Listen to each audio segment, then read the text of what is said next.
हमारी खास पेशकश में आपका स्वागत है। आपके साथ मैं हूं जीनत सिद्दीकी। क्या आपने कभी सुना है कि कोई डॉगी भी ट्रैफिक रूल्स को फॉलो करता है? अगर नहीं तो हम आपको ऐसे ही एक डॉगी से मिलवाने जा रहे हैं जो अपने मालिक के साथ स्कूटी पर तभी बैठती है जब दोनों ने हेलमेट लगा रखा हो। क्या है ये अनोखी दोस्ती की कहानी? ये स्पेशल रिपोर्ट।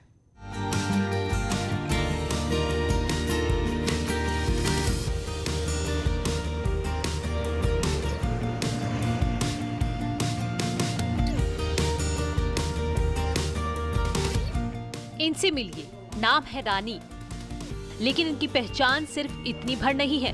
ये डॉगी सिर्फ स्कूटी पर बैठने की ही शौकीन नहीं है, बल्कि ट्रैफिक रूल्स का भी पूरी तरह पालन करती है।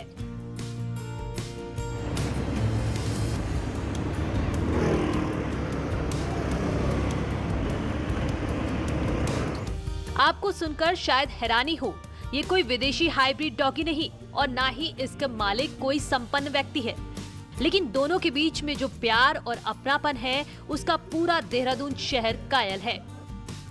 स्कूटी पर बैठे अशोक कुमार एक सफाई कर्मचारी हैं। एक दिन उन्हें रास्ते में डॉगी रानी मिली। बारिश में भीगती लावारिस जिसे देखकर अशोक का दिल पसीज गया और उसे अपने साथ ले आया। मैं तो सहारनपुर जब लाया था तो उस टाइम ये 2 महीने की बच्ची थी। तो फिर मैं ये बारिश में रो रही बहुत ज़्यादा। तो मेरा जो परिवार है ना उससे बड़ा वफादार है ये। अच्छा। मेरे परिवार में जो है कोई इतना काबिल नहीं है, ये काबिल ही है। अच्छा। इसके सहारे जो मेरी भी इज्जत हो रही है। अच्छा। और देखने वालों की भी तारीफ हो रही है। अशोक पहले रिक्शा चलाते थे, लेकिन रानी के लिए किसी ने उन्हें पैसों की मदद की और फिर उन्होंने रानी के लिए स्कूटी खरीद ली। पहले मैं रिक्शा चलाता था। अच्छा। रिक्शे में बैठे बैठे सीख गया। ये गाड़ी से नहीं ली है। अच्छा। एक बंगाली आता कलकत्ता था। उसने मुझे 10,000 रुपये दिए थे। अच्छा। इसको इसकी फोटो भी लेगा खींची वो। अच्छा। तब मैंने गाड़ी को और 10,000 करके फिर मैंने किस्तों पे गाड़ी ली। रानी अब 8 साल की हो गई है, जो अपने मालिक के साथ साथ सज धज कर घर से निकलती है। काम पर निकलने से पहले अपनी और अपने मालिक की सेफ्टी के लिए हेलमेट लेकर आती है ताकि मालिक और उसे कोई दिक्कत ना हो। डॉगी रानी एक बार स्कूटी से गिर गई थी, जिसके बाद अब वो बगैर हेलमेट के स्कूटी पर नहीं बैठती हैं और ना ही अपने मालिक को बगैर हेलमेट स्कूटी चलाने देती हैं।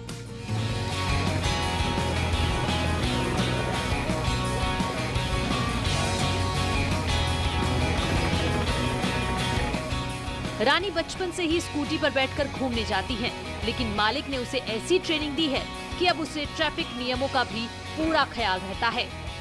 तो वैसे जो है वैसे पहनना चाहिए लोगों को कि इसमें सुरक्षा अच्छी आएगी हमारे लिए। अगर सुरक्षा नहीं अच्छी रहेगी तो उसमें नुकसान है आदमी का। तो इसको नुकसान है कि जब मेरी चोट ना लग जाए कहीं, इसीलिए हेलमेट पहनती है। रानी को देखकर स्थानीय लोग भी हैरान होते हैं कि कैसे एक जानवर भी ट्रैफिक के नियमों को समझ रहा है और जान रहा है कि अगर जान बचानी है तो ट्रैफिक रूल्स का पालन जरूरी है। ऐसे में दूसरे लोग कम से कम रानी से तो सबक ले ही सकते हैं, जो बगैर हेलमेट स्कूटी या बाइक चलाते हैं। ये पूरे देहरादून में मैं भी पहली बार देख रहा हूँ। इससे क्या मिलता है, आजकल के बच्चे इतनी मोटरसाइकिल तेज चलाते हैं, बिना हेलमेट के चलाते हैं। कितनी दुर्घटना होती है साल में, तो मतलब अनगिनी है समझ लो। उनसे इनको प्रेरणा मिलती है। जब एक डॉगी पीछे बैठा हेलमेट के और एक इंसान खुले सिर से जा रहा है तो समझ लो अपनी मौत को साथ लेके जा रहा है। तो उसको भी यही, बच्चों को भी यही प्रेरणा मिलनी चाहिए। देश में बाइक एक्सीडेंट में हर साल हजारों लोग अपनी जान गंवा देते हैं, जिसका बड़ा कारण हेलमेट नहीं पहनना होता है। लेकिन अगर डॉगी रानी जैसी समझदारी लोग दिखाने लगे तो यकीनन सड़क हादसों में अपनी जान तो बचाई ही जा सकती है। न्यूज़ 18 के लिए देहरादून से सतेंद्र बटवाल की रिपोर्ट। कानपुर में कब्रिस्तानों पर कब्जा आम होने लगा है। शहर में कब्रिस्तानों की देखरेख वाले काजी ने जब अपनी टीम से निरीक्षण करवाया तो कब्जे की पूरी कहानी सामने आ गई।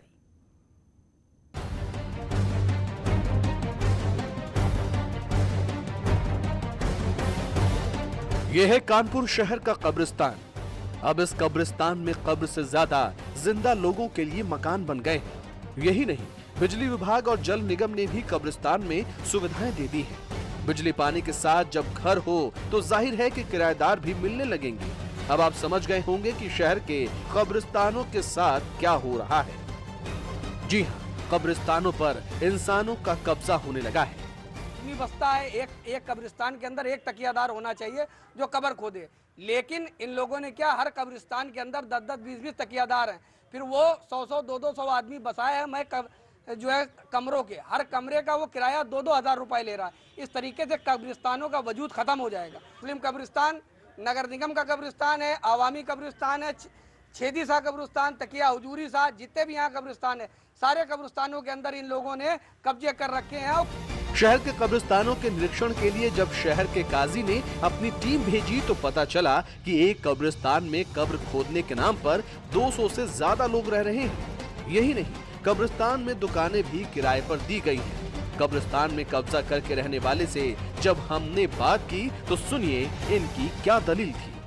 कब्रिस्तान में सिर्फ कब्रिस्तान ही रहना चाहिए, वहाँ मकान नहीं रहना चाहिए। ये मेरा भी सोच है, मेरी भी कहना है। मगर यहाँ जब शुरुआत से पीढ़ी रहती रही, ये बदरिया पारिक थी पीछे, यहाँ हम लोगों के तंबू लगे थे बाबा दादा के। अब हम तो साहब तब पैदा भी नहीं हुए थे। आज हमारा ये दुर्दशा है कि हमको यहाँ धमकाया जाता, घुड़काया जाता। कोई बिल्डर आ रहा, बिल्डर मकान बना रहा, कोई आ रहा, कोई बना रहा। तो सर यहाँ धमका घुड़का के यहाँ कोई मुतवल्ली नहीं में। कानपुर शहर में छोटे बड़े कई कब्रिस्तान हैं और कमोवेश सभी की कहानी एक जैसी है। कब्रिस्तानों की देखभाल करने वाले जिम्मेदार लोगों से अपील है कि कम से कम एक कब्रिस्तान में एक तकियादार की व्यवस्था सुनिश्चित करें। शहर में भूमाफियाओं की काली छाया खाली जमीन प्लॉट पर नहीं बल्कि अब कब्रिस्तानों पर भी पड़ने लगी है। यही वजह है कि कानपुर के कई ऐसे कब्रिस्तान हैं जहां माफियाओं ने अपने गुर्गों को बसा दिया। उन्होंने दुकान, मकान और यहां तक कि अपने प्रतिष्ठान तक कब्रिस्तान में बना डाले, जिन्हें देखने वाला कोई नहीं। विजिलेंस आशीष पांडे के साथ अमित गंजू, न्यूज़ 18 कानपुर। चीन की सेना ने दक्षिण चीन सागर में अमेरिकी युद्धपोतों की मौजूदगी के बीच युद्धाभ्यास करके इलाके में तनाव बढ़ा दिया। पीपल्स लिबरेशन आर्मी ने समुद्र में जंगी जहाजों से सैकड़ों मिसाइलें दागी हैं, वो भी उस वक्त जब अमेरिका की सबसे घातक एटमी पनडुब्बी यूएसएस ओहियो इस इलाके में लगातार गश्त कर रही है।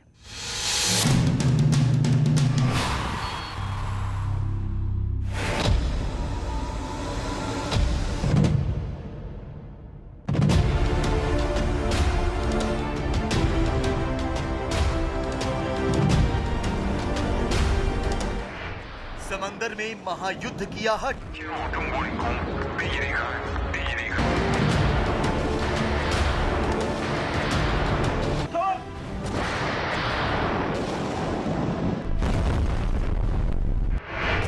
मिसाइल गेम खेलते शी जिनपिंग।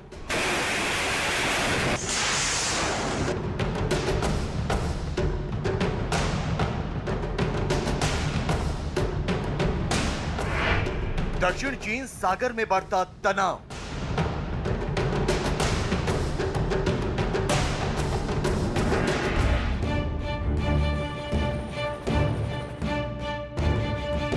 दक्षिण चीन सागर की शांत लहरें अब उबाल मारने लगी हैं। युद्धपोतों, पनडुब्बियों और लड़ाकू विमानों की मौजूदगी इस इलाके में लगातार बढ़ते तनाव का सबूत है। चीन की दादागिरी और मनमानी ने दक्षिण चीन सागर को जंग का मैदान बना दिया है। एक ऐसा अखाड़ा बना दिया है जहां किसी भी वक्त विनाश वाला युद्ध छिड़ सकता है, जहां से किसी भी वक्त तबाही के बादल पूरी दुनिया को अपनी आगोश में ले सकते हैं। चीनी सेना ने दक्षिण चीन सागर में अमेरिकी युद्धपोतों की मौजूदगी में युद्ध अभ्यास करके उस पूरे इलाके में तनाव बढ़ा दिया है। चीनी सेना लगातार अपने जहाज़ों से मिसाइलें दाग रही हैं और ऐसा तब हो रहा है जब उस इलाके में अमेरिकी पनडुब्बियां लगातार गश्त कर रही हैं।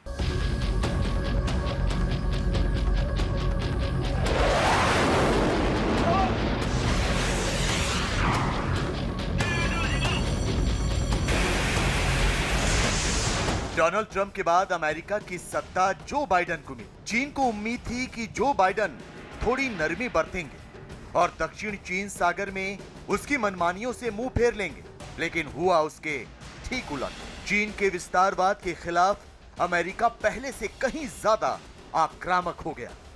अमेरिका ने दक्षिण चीन सागर में चीन की हेकड़ी निकालने के लिए कमर कस ली। अमेरिकी युद्धपोत और जंगी जहाज इस इलाके में गश्त करने लगे। यही नहीं, अमेरिका के साथ फ्रांस भी चीन पर नकेल कसने के मिशन में कूद पड़ा और दक्षिण चीन सागर में अपनी घातक परमाणु पनडुब्बी भेज दी। इतना बहुत था शी जिनपिंग की बौखलाहट बढ़ाने के लिए। लिहाजा दक्षिण चीन सागर में अपनी ताकत का एहसास कराने के लिए चीन की पीपल्स लिबरेशन आर्मी की दक्षिणी थिएटर कमान ने समुद्र में दुश्मनों पर मिसाइलों से हमला करने का अभ्यास किया। इस युद्धाभ्यास में गाइडेड विध्वंसक missile Yinchuan, guided missile frigate Hengyang और चीन के दूसरे जंगी जहाजों ने हिस्सा लिया।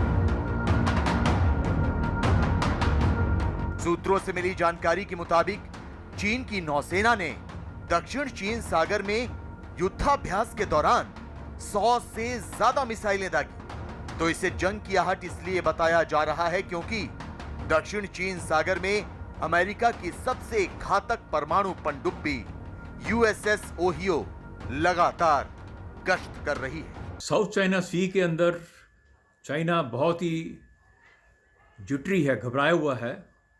उनके पीएलए के जो वॉरशिप्स हैं, मिसाइल्स, वो समुद्र के अंदर बहुत मात्रा में हंड्रेड्स के अंदर मिसाइल्स दाग रहे हैं, जो कि पारासेल जो आइलैंड है उसके पास, क्योंकि अमेरिका का वहाँ पे जो सबमरीन है, न्यूक्लियर पावर सबमरीन ओहियो, वो उस इलाके में है।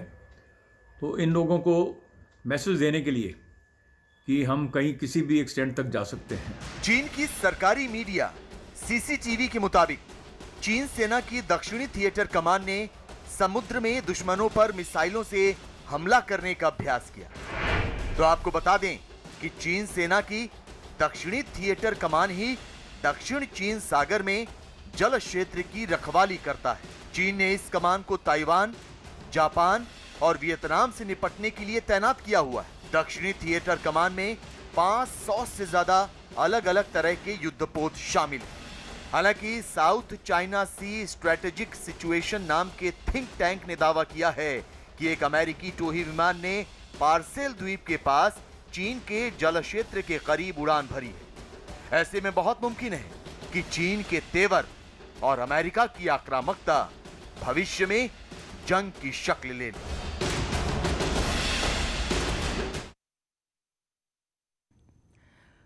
आज मेहरबान हुआ रब तो ये जाना कितना हसीन होता है पेट भर खाना। आज की इस बढ़ती महंगाई के दौर में जहां काफी जद्दोजहद के बाद भी कई लोगों को एक वक्त का खाना नसीब नहीं होता, ऐसे में मेरठ में सबकी रसोई सिर्फ 5 रुपए में लोगों को भरपेट खाना खिला रही है।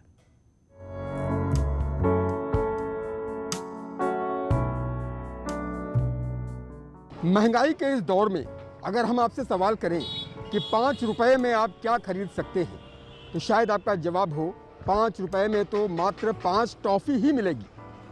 लेकिन महंगाई के इस दौर में मेरठ की एक संस्था 5 रुपए में लोगों को भरपेट भोजन उपलब्ध करवा रही है। हम बात कर रहे हैं मेरठ में चल रही सबकी रसोई की।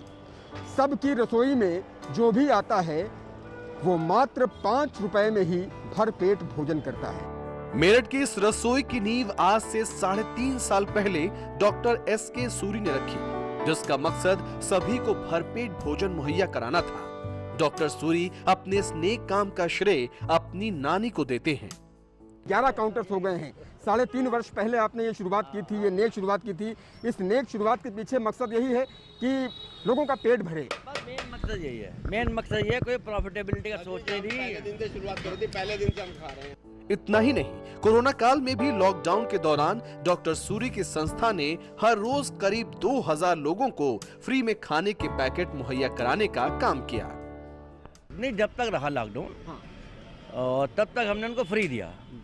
2000 पैकेट फ्री दिए उनको, चार्ज नहीं किया, 2000 पैकेट फ्री दिए बल्कि। हाँ, वो सब समाज के योगदान से हुए। इस रसोई में रिक्शे वाला, ऑटो वाला, मजदूर और स्टूडेंट समेत समाज के कई वर्गों के लोग दोपहर होते ही अपनी भूख मिटाने के लिए पहुंच जाते हैं। हाँ जी, खुशनसीब है, 5 में सही खाना अच्छा खाना मिल रहा है। और क्या काम करते हैं? ये रिक्शा चलाते हैं जी, रिक्शा चलाते हैं। और ये अपना कभी टाइम मिलता था इधर को आ जाते हैं, अपने 12-1 बजे ये यहीं खाते हैं। वर्तमान में सबकी रसोई मेरठ में 11 जगहों पर चलाई जा रही है। कभी कढ़ी चावल, कभी राजमा चावल, कभी दाल चावल तो कभी दूसरा व्यंजन। लोग हर रोज एक ही तरह का खाना खाकर ऊब न जाएं, इसलिए हर रोज खाने का मेन्यू बदल जाता है। सबकी रसोई ने पेट भरने के साथ साथ लोगों को रोजगार देने का भी काम किया है। साफ सुथरा भोजन है, संतुष्टि है अपने को और बढ़िया है। अपने 5 रुपए में 10 रुपए में अपना पेट भर जाता है, बढ़िया है। हाँ। औरों के हिसाब से सही है। महंगाई के इस दौर में 5 रुपए में क्या मिल सकता है? बहुत बढ़िया, उसके अकॉर्डिंग बहुत बढ़िया है ये। हाँ। बहुत 5 रुपए में जो भोजन मिल रहा है तो खाली आजकल 5 टॉफी मिल जाए बड़ी बात है। 5 रुपए में 5 टॉफी बहुत मुश्किल से, 5 रुपए की 1 टॉफी मिलती है। वही तो। 5 रुपए में भोजन मिल रहा है, सही है। क्या काम करते हैं आप? ये अपना बैटरी रिक्शा, ई रिक्शा। अगर आज हम ठेले पे बाजार में खाते हैं तो ये भोजन 25 से 30 रुपए से कम नहीं है, और फिर भी इंसान खाए ना खाए वो एक चीज़ अलग है। हमें 5 रुपये में बहुत बढ़िया भोजन मिल रहा है। हम आनंद के लिए आते हैं, डेली आते हैं। इसके सूर्य हमारे डॉक्टर साहब हमारे फैमिली टर्म्स से हैं, मगर अच्छे से जानते हैं हमारे, मगर हम आते हैं स्वाद के लिए आते हैं। हम स्वाद के लिए आते हैं और मात्र 5 रुपए में भोजन करते हैं। आपने बिल्कुल ठीक बात कही कि जो ये चम्मच और ये डिस्पोजल दे रखा है, इसी की कीमत 2 रुपए हो गई, 3 रुपए में खाना आपको मिल रहा है। इतनी होती है जी, लेकिन ये जो है खाना अगर यहाँ से अलग लिया जाए तो 25-30 रुपये से कम का नहीं मिलेगा ये प्लेट। और यहाँ पर ये जो है ये समझ लो 2 रुपये का, तो ये इन्होंने मटेरियल वैसे ही लगा रखा है, चम्मच और प्लेट का। और उसके बाद में अगर एक बार 5 रुपये में अगर ऐसा खाना मिल रहा है स्वादिष्ट घर जैसा और सेहतमंद, तो बुराई नहीं है इसमें जी। डॉक्टर एस के सूरी मानते हैं कि किसी भूखे को खाना खिलाने से बड़ा पुण्य और कुछ भी नहीं। कोई भूखा न रहे, सबको 2 वक्त का भरपेट भोजन मिल जाए, इस सोच के साथ शुरू की गई सबकी रसोई वाकई में तारीफ के काबिल है। मेरठ से न्यूज़ 18 के लिए उमेश श्रीवास्तव की रिपोर्ट।